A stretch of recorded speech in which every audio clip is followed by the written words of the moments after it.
Hello students, welcome to my YouTube channel. आज जो है हम company account, issue of share and forfeited of shares के numerical question करेंगे, जिसमें हमारा क्वेश्चन नंबर 1 है। क्वेश्चन नंबर 1 आपके समक्ष Rishabh limited issued 20,000 shares at the rate of ₹10 each, payable 2 on application, 3 on allotment, 3 on first and call and 2 on final call. All the share were subscribed and money due on allotment and calls were received. Share issue expenses amounted ₹2,000। Give journal entry, prepare ledger account and the balance sheet. तो इस प्रकार से आपको ये सारा question करना है। तो क्वेश्चन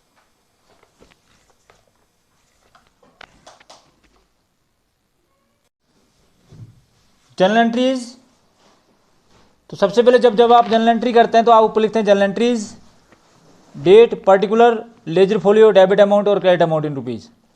आपको बताया था मैंने कि जब भी कभी आप शेयर का क्वेश्चन करते हैं तो पहली एंट्री होती है आपको एप्लीकेशन के टाइम में। आपको सबसे पहले पैसा रिसीव होता है तो आप एंट्री करते हैं bank account debit to share application account. 20,000 share से एप्लीकेशन के टाइम में ₹2 मिले, इसका मतलब है टोटल अमाउंट जो आपको मिलेगा वो मिलेगा 40,000। एप्लीकेशन के टाइम में आपको 40,000 रिसीव हुआ, इसलिए आपने एंट्री करी bank account debit to share application 20,000 share at the rate of ₹2 each.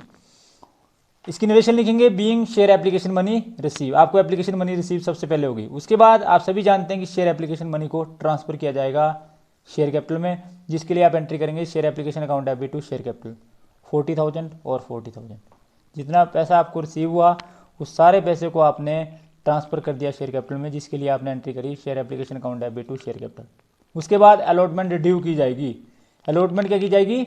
Due की जाएगी। जब आप अलॉटमेंट ड्यू करेंगे, हर कॉल्स एप्लीकेशन का पहले पैसा रिसीव होता है, बाकी सारी कॉल्स पहले ड्यू होती हैं, फिर पैसा रिसीव होता है। तो share allotment account debit to share capital, और ये कितना आपको ₹3 पर शेयर जो है अलॉटमेंट रिसीव हुई, तो 20,000 का ₹3 के से मल्टीप्लाई किया तो आया 60,000 और 60,000। इस प्रकार से आपको अलॉटमेंट का पैसा आपने ड्यू किया, तो आप इसकी एंट्री करेंगे being share allotment money due. उसके बाद आप सभी जानते हैं अलॉटमेंट का पैसा रिसीव होगा। उसके बाद आप सभी जानते हैं कि आपको पैसा रिसीव होगा। जब रिसीव होता है तो बैंक डेबिट होता है, और किसका पैसा रिसीव हुआ? अलॉटमेंट का। तो आप एंट्री करेंगे bank account debit to share allotment 60,000 और 60,000।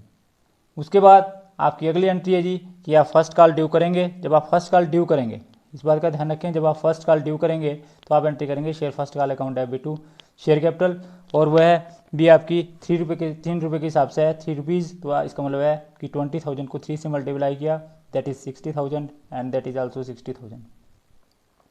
उसके बाद आपको फर्स्ट कॉल का पैसा रिसीव होगा। जब आपको फर्स्ट कॉल का पैसा रिसीव होगा, मैंने आपको बताया कि जब आपको पैसा रिसीव होगा तो आप एंट्री करते हैं bank account debit to share first call. जिस भी कॉल का पैसा रिसीव होगा बैंक हमेशा डेबिट होगा, और जिसका रिसीव हुआ देने वाले को क्रेडिट किया जाएगा, क्योंकि आप सभी जानते हैं कि ये आपका पर्सनल अकाउंट है। पर्सनल अकाउंट का रूल है क्रेडिट द गिवर। उसके बाद आप सभी जानते हैं कि आप फाइनल कॉल ड्यू करेंगे। मैंने आपको बताया कि जब ड्यू किया जाता है तो ड्यू आप करेंगे ₹2 के हिसाब से। तो 20,000 का ₹2 के हिसाब से जो है वो 40,000 आया। तो 40,000 और 40,000 share final call account debit to share capital 40,000 और 40,000। फिर इसका पैसा रिसीव होगा। जब पैसा रिसीव होगा तो आप एंट्री करेंगे bank account debit to share final call 40,000 और 40,000। आप इन शेयरों को इशू करने के लिए आपने क्या किया जी? इसकी आपने नरेशन लिखी being share final call receive. उसके बाद आपने शेयरों को इशू करने के लिए खर्चा किया, और वो 2,000 किया। तो जब आप कोई भी खर्चा करते हैं तो खर्चे हमेशा डेबिट होते हैं, क्योंकि ये नॉमिनल अकाउंट है, और नॉमिनल अकाउंट का रूल है कि expense and losses are debit and income and gains are credit. तो आपने खर्चा किया, बैंक को क्रेडिट करेंगे, और 2,000 की राशि से आप डेबिट करेंगे किसको जी? शेयर इशू एक्सपेंसिस को, और बैंक को क्रेडिट किया जाएगा। तो इस प्रकार से लिखा उसको में इसकी एंट्री की जाएगी। ये थी आपकी जर्नल एंट्री। अब उसकी लेजर बनाएंगे तो सबसे पहले आप बैंक अकाउंट बनाएंगे। आपको पता है कि जर्नल का एक रूल है। जर्नल का रूल क्या है कि जिस खाते को आप खोल रहे हैं यदि वह खाता जर्नल में डेबिट है, तो आपने देखा कि मैक्सिमम एंट्रियों में जब आपको पैसा रिसीव हुआ तो बैंक जो है वो डेबिट है, तो बैंक के डेबिट में एंट्री की जाएगी, परंतु अकाउंट का नाम वो लिखा जाएगा जो उसके क्रेडिट में है। और इसके क्रेडिट में है share application, share capital, share allotment, share first call और शेयर फाइनल कॉल। तो सबसे पहले आपने एंट्री की थी bank account debit to share application account. तो शेयर एप्लीकेशन के डेबिट में, बैंक के डेबिट में 40,000 जो है वो लिख दिया जाएगा। उसके बाद शेयर अलॉटमेंट का पैसा है 60,000, तो आप 60,000 जो है शेयर अलॉटमेंट भी लिख देंगे। उसके बाद आपको फर्स्ट कॉल का पैसा रिसीव हुआ वो भी आपको 60,000 हुआ, तो आपने वो भी लिख दिया 60,000। उसके बाद आपको फाइनल कॉल का पैसा रिसीव हुआ, फाइनल कॉल का पैसा जो है आपका 40,000 है, वो लिख दिया आपने, ये भी 40,000 आया। उसके बाद आपने खर्चा किया जी आपने 2,000 का, तो आपने लिखा बाय शेयर इशू एक्सपेंसेस, क्योंकि ये जो लेजर पोस्टिंग है जो आपने जनरल एंट्री करी उसकी लेजर पोस्टिंग जो है बहुत आसान होती है। उसके बाद आपने इसका टोटल किया, टोटल करने के बाद आप देखते हैं कि बैंक अकाउंट का डेबिट साइड का टोटल जो है वो क्रेडिट, फिर बैंक अकाउंट का टोटल किया, बैंक अकाउंट का डेबिट साइड का टोटल जो है वो 2 लाख आया, शेयर एक्सपेंसेस 2,000 है, आपके पास बैलेंस बचा, आमने सामने टोटल लिखा पहले 2 लाख, आपके पास 1,98,000 जो है बैलेंस बचा। The totalling of both side are equal to each other. उसके बाद बैंक अकाउंट के बाद अगला अकाउंट बनाया जाएगा शेयर एप्लीकेशन। तो शेयर एप्लीकेशन अकाउंट में जो एंट्री करेंगे, सबसे पहले आपने देखा कि bank account debit to share application, तो शेयर एप्लीकेशन की क्रेडिट में एंट्री की जाएगी बाय बैंक,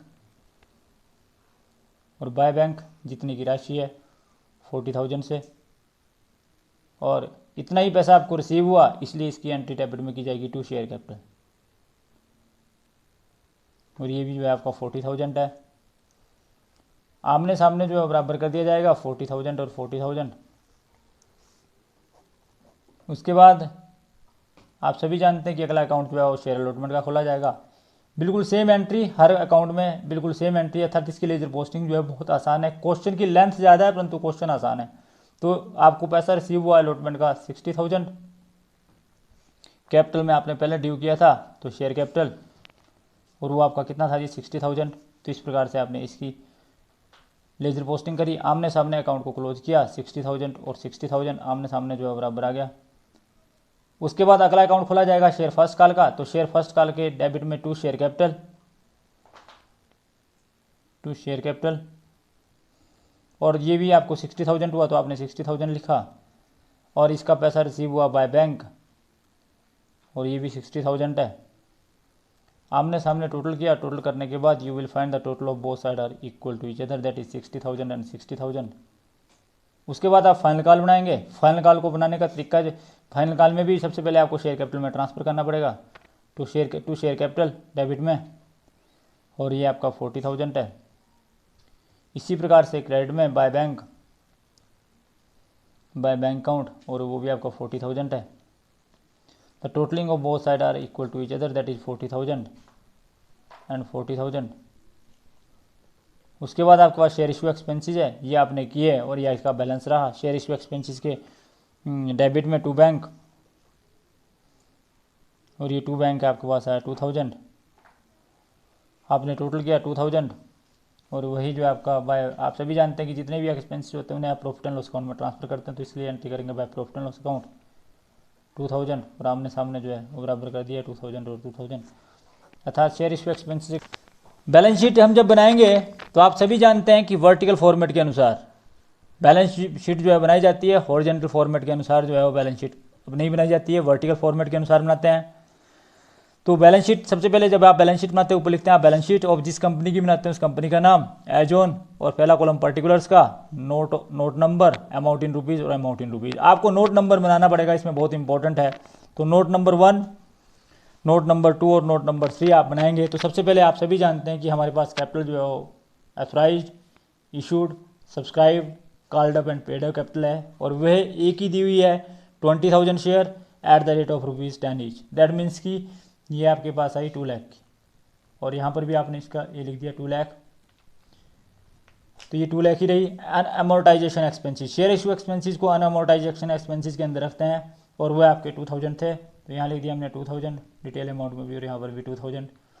उसके बाद note number 3, cash and cash equivalent के आइटम, और आपका बैंक बैलेंस है, और जो आपने अभी बैंक अकाउंट बनाया था उसका बैलेंस जो आपके पास आया था 1,98,000, और ये 1,98,000 डिटेल अमाउंट में और टोटल अमाउंट में आपने लिखा।